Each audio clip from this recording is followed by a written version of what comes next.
Hello guys, तो आज हम लोग फ्लूइड मैकेनिक्स में आर्किमिडीज प्रिंसिपल देखने वाले हैं, है ना। और इसे भी हम लोग बहुत ही बेहतरीन वे से समझेंगे, है ना, कि एक्चुअली में आर्किमिडीज प्रिंसिपल है क्या।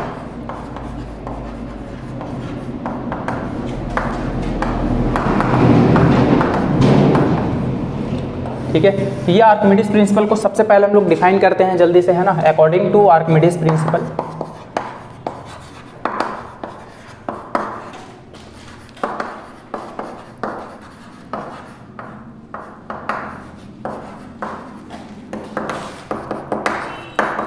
when a body is immersed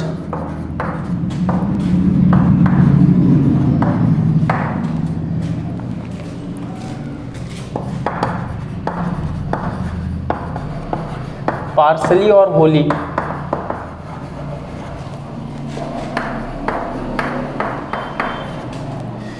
in a fluid, then fluid exerts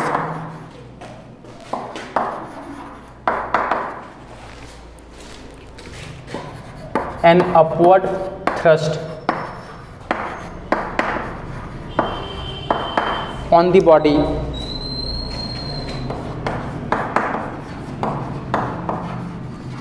which is equal to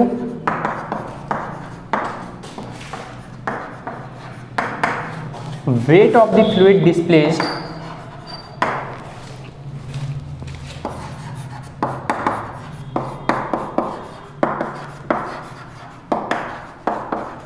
by the body।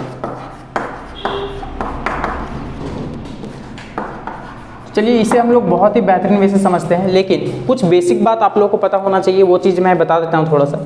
अगर मैं इन जनरल अगर आपसे पूछूं कि बताइए कि सिलेंडर का वॉल्यूम कैसे निकालते हैं, तो आप लोग फॉर्मूला बता दोगे यार, है ना, कि पाई आर स्क्वायर एच होता है। लेकिन कल के दिन अगर मैं कोई भी ऐसा इरेगुलर सा शेप बता दूं, है ना, और बोलूँ कि बताइए अब इसका वॉल्यूम क्या होगा, है ना, कोई भी ऐसा शेप आड़ा टेढ़ा कोई भी शेप का दे दिया जाए, तब आप लोग को लगता होगा कि यार ऐसा चीज़ों का तो वॉल्यूम निकालना बहुत ही इम्पॉसिबल सा टास्क होता है। तो मैं बता देता हूँ कि इसको हम लोग कैसे निकाल सकते हैं आर्किमिडीज के थ्रू। जैसे मेरे पास कोई भी एक कंटेनर में पानी भरा हुआ है ना, सपोज, ठीक है, पानी कंटेनर में भर लेना है, और जो भी आपका इरेगुलर शेप है ना, उस बॉडी को पूरी तरह से उस पानी के अंदर डुबो दीजिए। तो उसके वजह से जो पानी डिस्प्लेस्ड होगा ना, जितना पानी डिस्प्लेस्ड होगा उसको आप लोग इकट्ठा कर लो। इकट्ठा करने के बाद मार्केट के अंदर एक कंटेनर आता है, ठीक है, उसमें मार्किंग किया हुआ रहता है कि इतना वॉल्यूम है, ठीक है, कैपेसिटी कितना है उसका। तो जो वेट एक्चुअली में बाहर निकला है ना पानी का, उसको आप लोग उस कंटेनर में डाल करके मेज़र कर लो कि इसका वॉल्यूम कितना है, और जितना वॉल्यूम उस वेट लिक्विड डिस्प्लेस्ड का आया था ना, उतना ही वॉल्यूम उस इरेगुलर शेप का भी होगा। ठीक है, मतलब इन जनरल अगर मैं बात करूं कि इस चॉक होल्डर का वॉल्यूम निकालना है, तो इसे क्या करूंगा, पूरा पानी के अंदर डुबो दूंगा। ठीक है, अब इसके वजह से जितना पानी बाहर निकला है, ठीक है, उसको हम लोग मेजर कर लेंगे उसका वॉल्यूम कितना है कंटेनर में। ठीक है, अब जितना उस पानी का वॉल्यूम होगा उतना ही इस चॉक होल्डर का भी वॉल्यूम होगा, बस शर्त है कि उस बॉडी को पूरी तरह से डुबा होना चाहिए। ठीक है, अगर हम लोग इसका हाफ पार्ट डुबाऊंगा तो एक्चुअली में इसके वजह से हाफ वॉल्यूम का ही पानी डिस्प्लेस्ड होगा और इसका बॉडी का हाफ ही वॉल्यूम निकलेगा। क्लियर है ये बात? चलिए, आप लोग को ये तो बेहतरीन सा चीज़ पता होना चाहिए बहुत पहले से ही, है ना, बेसिक सा बात है ये। तो चलिए अब हम लोग आर्किमिडीज प्रिंसिपल को बहुत ही बेहतरीन वे से समझने वाले हैं कि एक्चुअली में ये बोलना क्या चाहता है। जैसे अगर मैं बोलूँ कि मेरे पास ना कोई एक कंटेनर है ना, इस कंटेनर में मेरे पास कोई एक फ्लूइड से भरा हुआ है, मान लीजिए वाटर ही भरा हुआ है, ठीक है, पूरी तरह से भरा हुआ है ना। तो आर्किमिडीज का कहानी तो सभी लोगों को पता होना चाहिए कि वो यूरेका चिल्ला रहे थे जब एक बार बाथटब में नहा रहे थे, तो है ना, तो उन्होंने क्या यूरेका मैंने पा लिया, क्या पा लिया, आज हम लोग इसको देखने वाले हैं बहुत ही अच्छे वे में। क्लियर? देखिए, जैसे सपोज दैट कि मेरे पास कोई एक बॉडी है, ठीक है, इस बॉडी को अगर हम लोग पानी में डुबो देते हैं, अभी हम लोग वाटर लेकर के चल रहे हैं, जनरल कोई भी फ्लूइड हो सकता है, ठीक है, अगर इसको पूरा डुबा देता हूँ तो इसके वजह से कुछ पानी डिस्प्लेस्ड होगा, है ना, ये वाटर डिस्प्लेस्ड होगा। किसके वजह से? ये जो बॉडी एक्स्ट्रा जो डुबा करके रखा हो ना, उसके वजह से जो पानी डिस्प्लेस्ड हुआ है, वाटर डिस्प्लेस्ड, ठीक है, और इन दोनों में कोई ना कोई ताल्लुकात होगा इस बॉडी का, और साथ ही साथ जितना वेट ऑफ लिक्विड डिस्प्लेस्ड हुआ है, इन दोनों में क्या ताल्लुकात है। तो बोला ये जाता है कि जब भी किसी भी बॉडी को पानी के अंदर ले जाता हूँ, तो पानी जो है ना, एक्चुअली में उस बॉडी पर एक अपवर्ड डायरेक्शन में एक फोर्स लगा रहा होता है, और उसी फोर्स को बायंट फोर्स बोला जाता है। और वो जो फोर्स होगा वो किसके बराबर होगा? इसी weight of the liquid displaced के बराबर होगा। आप लोग ध्यान से सुनिए बात को, है ना, जो बायंट फोर्स होगा वो किसके बराबर होगा? वेट ऑफ लिक्विड डिस्प्लेस्ड, है ना। अभी लिक्विड फ्लूइड कुछ भी हो सकता है, यहाँ पर अलग की बात है वो, ठीक है। जब भी किसी फ्लूइड में कोई भी बॉडी को डुबाया जाता है, चाहे पार्सली हो या फिर होली हो, तो उसके वजह से जो लिक्विड डिस्प्लेस्ड हुआ है ना, उसका जो वेट होगा उतना ही वेट के बराबर उस बॉडी पर जो है वो एक्चुअली में जो फ्लूइड है उस पर अपवर्ड डायरेक्शन में एक फोर्स लगाता है, उसी को बायंट फोर्स बोला जाता है। और वो बायंट फोर्स कितने के बराबर होगा? उस बॉडी की वजह से जितना पानी डिस्प्लेस्ड हुआ है। अभी हम लोग पानी लेकर के चल रहे हैं, इसलिए पानी के बारे में ज़्यादा डिस्कशन चल रहा है, ठीक है। तो weight of the liquid displaced के बराबर आएगा। आप लोग को ये फील के साथ नहीं समझ में आया होगा, तो चलिए हम लोग थोड़ा फील दिलाने की कोशिश करता हूँ, है ना। थोड़ा सा फील लेने की कोशिश करेंगे, उसके बाद हम लोग जो है इसको बेहतरीन वे पे समझेंगे। चलिए देखिए, जैसे सपोज दैट अभी मैं हम लोग आर्किमिडीज वगैरह को दूर रखिए, सब है ना, पढ़ाई लिखाई को दूर। अभी हम लोग इन जनरल कुछ ऐसे ही बातें करने वाले हैं। जैसे सपोज दैट कि मेरे पास कोई एक कंटेनर से पानी से फिल था, है ना, क्या वाटर, है ना, वाटर से पूरी तरह से ये फिल था। अगर मैं आपको इन जनरल बोलूँ कि मेरे पास ना एक, इसको इमेजिन कीजिए एक स्फीयर, बस अंदर ही अंदर, है ना। जैसे मान लीजिए कोई ग्लास का कंटेनर में पानी भरा हुआ है, अगर मैं बोलूँ कि बस इसे एक आप इमेजिन कीजिए कि स्फीयर टाइप में एक बॉल एज्यूम कर लीजिए उसी वाटर का, है ना, उसी के अंदर। बोले हाँ यार चलो एज्यूम कर लिया। तो ज़रा बताइए कि अगर आप लोग जितना स्फीयर पार्ट एज्यूम किए हो, क्या उसका कुछ मास नहीं होगा? बिल्कुल होगा, है ना। उसका सेंटर मान के चल रहा हूँ यहाँ पर है, तो क्या उस मास की वजह से उसको ग्रेविटी डाउनवर्ड डायरेक्शन में पुल नहीं कर रहा होगा? कर रहा होगा, है ना। कितने से? mg से। तो यार ये एक्चुअली में वाटर जो हम लोग एज्यूम किए हैं उसको तो नीचे चला जाना चाहिए, तो फिर भी नहीं जा रहा है। तो क्यों नहीं जा रहा है? इसका मतलब ये है कि एक्चुअली में इस बॉडी पर भी कोई एक बैलेंस्ड फोर्स लगाया जा रहा है ना। ग्रेविटी तो इसको पुल करना चाह रहा है, लेकिन वो फिर भी हम लोग जो एज्यूम किए हैं वो बीचों बीच में है, वो नीचे नहीं जाता है। इसका मतलब है कि इसके लिक्विड जो है ना आसपास, वो एक्चुअली में इस लिक्विड का जो एज्यूम किए हम लोग इमेजिनरी बॉल, है ना, उस पर भी एक अपवर्ड डायरेक्शन में फोर्स लगा रहा है और वो दोनों एक दूसरे को बैलेंस करके रखा है। वही फोर्स क्या है? एक्चुअली में बायंट फोर्स, ठीक है। मतलब ऊपर वाला जो फोर्स है और जो नीचे वाला फोर्स है वो बैलेंस हो चुका है, इसलिए वो बॉल मूव नहीं कर रहा है, जो हम लोग इमेजिन किए। क्लियर है ये बात? अब बताइए, कल के दिन अगर मैं बोलूँ, है ना, कि बताइए इस वाटर को जो है ना आप लोग ऐसे फेंक दीजिए, हालांकि पॉसिबल नहीं है, लेकिन इसके बदले में ना कोई दूसरा बॉडी बना हुआ है, मान लीजिए आयरन बॉल बना हुआ है। अब इसके जगह में हम लोग क्या रखने वाले हैं? आयरन बॉल को रखने वाले हैं, है ना। इसके पास आँख थोड़ी ना है, इसको थोड़ी पता कि इसके जगह में क्या रख दिए हैं। जैसे कि आप लोगों को पता, टोटल धमाल देखे होंगे, है ना, कि उसको पंखा लगा दिया जाता है, किसमें? हेलीकॉप्टर में। बोलता है क्या है डायलॉग में, है ना, कि उसको थोड़ी पता है, उसका आँख थोड़ी ना है। हम लोगों को पता है कि वो पंखा है, लेकिन उसको थोड़ी पता है। उसको तो पता होगा कि एक्चुअली में वो तो काम वैसे ही करना है उसको, ठीक है। तो वैसे ही जितना इमेजिन किया उसको बाहर निकाल दीजिए और इसको बॉल को इमर्स कर दीजिए उसके अंदर। तो बताइए क्या होगा? उसके पास तो आंख है नहीं, वो क्या सोचेगा? मेरे पास वही वाटर का ही ड्रॉपलेट है ना। और अब भी वो एक्चुअली में उसी सेंटर पे उतना ही फोर्स लगा रहा होगा, बायंट फोर्स, ठीक है। लेकिन हाँ, उस बॉडी का मास तो चेंज हो गया होगा, ठीक है। ये बॉडी का मास चेंज हो गया होगा क्योंकि इसके बदले में हम लोग आयरन बॉल रख दिए हैं, तो उसका mg जो होगा ज़्यादा होगा, ठीक है। तो हम लोग को यहाँ पर ये फील के साथ समझ में आना चाहिए कि जब भी कोई बॉडी को अगर हम लोग पानी के अंदर ले जाते हैं ना, तो एक्चुअली में लिक्विड जो है अगल बगल वो एक्चुअली में सपोर्ट कर रहा होता है, एक अपवर्ड डायरेक्शन में एक फोर्स लगा रहा होता है। लेकिन वो जो सेंटर पे है ना, वो सेंटर कौन सा सेंटर पे होता है? जितना लिक्विड का सेंटर था। ये नहीं कि बॉडी का सेंटर पे, बॉडी का सेंटर कहीं और भी हो सकता है, खैर अलग की बात है। अभी हम लोग मान के चलेंगे कि बॉडी का सेंटर और साथ ही साथ जो फ्लूइड जो पहले लगा रहा था ना, वो सेंटर, दोनों बायंट फोर्स का ये आपका सेंटर है। और बॉडी का सेंटर हो सकता है कहीं अलग जगह भी शिफ्ट कर सकता है। अगर हम लोग दो अलग अलग बॉडी को मिला करके बना दिए, कॉपर आयरन, है ना, कोई भी दो बॉडी का, तो सेंटर जो है आयरन की तरफ ज़्यादा शिफ्ट हो जाता है। वो आप लोग को पता होना चाहिए, डेंसिटी जिसका ज़्यादा होता है। खैर अभी हम लोग ये मान करके चल रहे हैं, बस इतना आप लोग एज्यूम कीजिए कि अगर मेरे पास कोई कल के दिन अगर कोई बॉडी है, ठीक है, कोई बॉडी है, और अगर उस बॉडी को डुबाया जाए किसी भी फ्लूइड में, तो उसके वजह से जितना वेट ऑफ लिक्विड डिस्प्लेस्ड होगा, ठीक है, वेट ऑफ लिक्विड डिस्प्लेस्ड होगा, वही वेट ऑफ लिक्विड डिस्प्लेस्ड के बराबर जो होगा वो बायंट फोर्स होगा, है ना। जैसे आप लोग प्रैक्टिकल भी कर सकते हो, आप लोग बड़ा सा पत्थर या चट्टान लेकर के ऐसी हवा में देखोगे, या फिर स्प्रिंग बैलेंस की मदद से भी किया जाता है ना। अगर एयर में अगर हम लोग स्प्रिंग बैलेंस में अगर कोई लोड दे देना तो उसका वेट ज़्यादा आएगा, ठीक है। लेकिन जब उसको पानी में डुबा दिया जाएगा तो उसका वेट जो है कम दिखाएगा। क्यों? क्योंकि इसका मतलब है लिक्विड भी उसको थोड़ा सपोर्ट कर रहा है अपवर्ड डायरेक्शन में। उसी फोर्स को क्या बोला जाता है? बायंट फोर्स बोला जाता है, ठीक है। तो अब आप लोग आर्किमिडीज प्रिंसिपल को बहुत ही बेहतरीन वे से समझ सकते हो। कैसे? देखिए, अब आप लोगों को एक्चुअल लैंग्वेज समझाता हूँ, ठीक है। देखिए क्या होता है, खैर ज़्यादा डीपली इसमें इंटर करना भी सही नहीं है, आप लोगों को बस समझ में आना चाहिए, वो भी बेहतरीन वैसे। हालांकि अगर पढ़ाया जाए तो बहुत लंबा टॉपिक है ये, ठीक है। फिलहाल के लिए आप लोग को बस समझना ज़रूरी है। देखिए, कल के दिन अगर मेरे पास कोई भी एक फ्लूइड है, अगर इन जनरल मैं बोलूँ कि मेरे पास कोई एक बॉडी है, ठीक है, उस बॉडी को अगर पूरी तरह से डुबा दिया जाए इसके अंदर, है ना, तो होगा क्या ना, उस पर जो है लिक्विड जो है उस पर एक अपवर्ड डायरेक्शन में एक फोर्स लगा रहा होता है, उसी को बोला जाता है बायएंट फोर्स। और वो फोर्स कितना लगाएगा, कितने के बराबर होगा वो बायएंट फोर्स, तो वो बायएंट फोर्स होगा वेट ऑफ लिक्विड डिस्प्लेस्ड के बराबर, है ना, किसके बराबर, वेट ऑफ लिक्विड डिस्प्लेस्ड। तो जरा बताइए, अगर हम लोग बात करें बायएंट फोर्स, तो जरा सोचिए, ध्यान दीजिएगा यहाँ पर, जैसे ये बॉडी डुबाए, कुछ लिक्विड जो है बाहर निकल गया, क्या उसका वेट हम लोग नहीं निकाल सकते? मान लीजिए वो m डैश है, इसका वेट, मास कितना है m डैश, तो बताइए वेट कितना आता है mg, तो m डैश g हो जाएगा इसका, है ना, m डैश g। तो बायएंट फोर्स का एक जनरल फॉर्मूला निकाल रहा हूँ।